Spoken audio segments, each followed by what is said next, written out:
Hello and welcome to another Fisks Talks On. I'm Simon over at Fisks, and today I'm going to be discussing with you EPCs, or Energy Performance Certificates.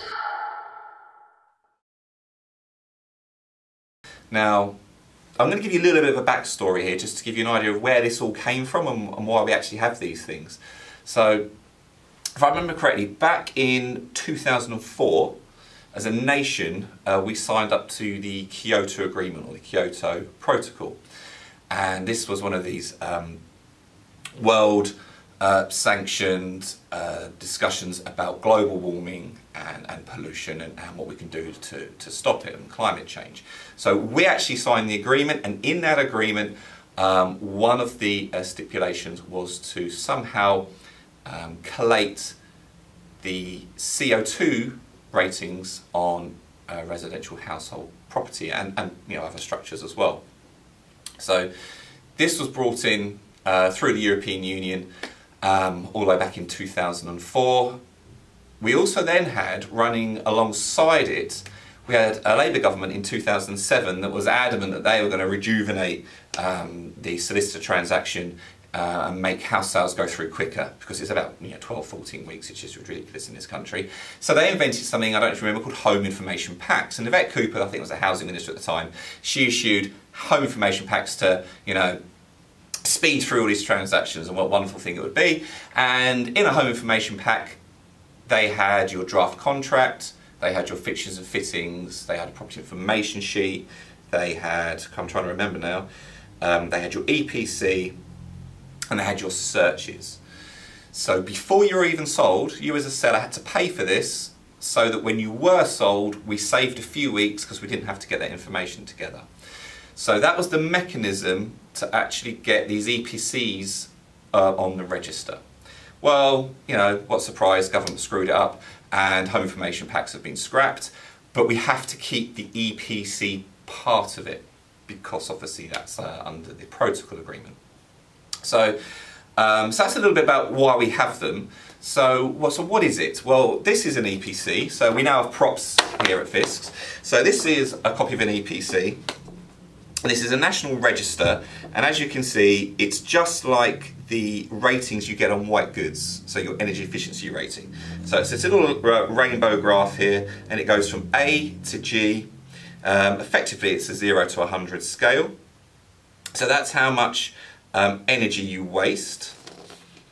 And down the bottom here, this more bluey one, this is how much CO2 you're actually emitting.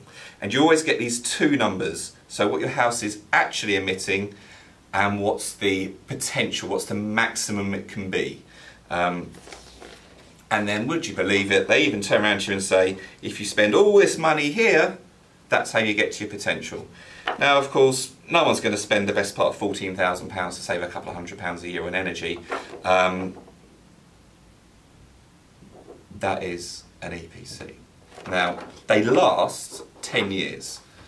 They cost about £80 to £100, and no one cares about them. No buyers give a monkeys about your EPC. They don't come in and ask for them. No one asks to check on our website to see if we're showing them. Buyers don't pull out if you've got a low rating. Buyers don't give a monkeys about an EPC. So why have you got to get one done? Well, the government cares about EPCs. So the government need to obviously adhere to the Kyoto Protocol, so they need to keep building this register. Now, currently the government don't really have an issue with you selling a property on any of the rating scales. So even if you've got a G, you can sell it. The government aren't fussed. However, if you're a landlord, you cannot be an F or a G. So if you wish to rent out perhaps an old property, or you've had the same tenant for many, many years and you haven't upgraded it, when your EPC runs out, you now cannot put a tenant into a property with an EPC of an F or a G. Who else cares about these things? Well, the banks do.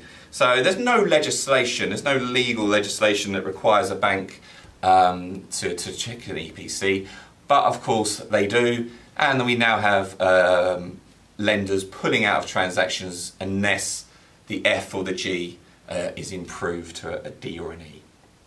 So I can definitely see that in the future we're going to have a couple of problems with our favourite people, the government and the banks. So the government are probably going to lay down legislation, especially for those landlords, and they're going to say, well, perhaps now everybody's got to be a D if you want to put a tenant in, and force them to spend the money to get their properties up to date.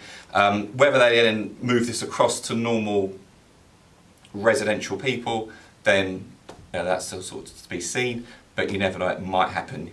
Is your council tax going to go up because you're a pollutant? Is there going to be a separate green tax because you are a pollutant, your house isn't very efficient? And will the banks turn around soon and actually say, we won't lend against Fs and Gs?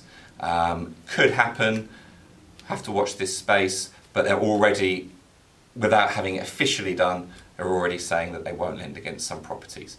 So that's what you need to know about an EPC. Good news is, buyers don't care about them. Bad news is the government's not ever going to drop this, so you just have to get one done. So there you go, everything you need to know about EPCs, and I'll see you for the next video. Thank you, bye bye.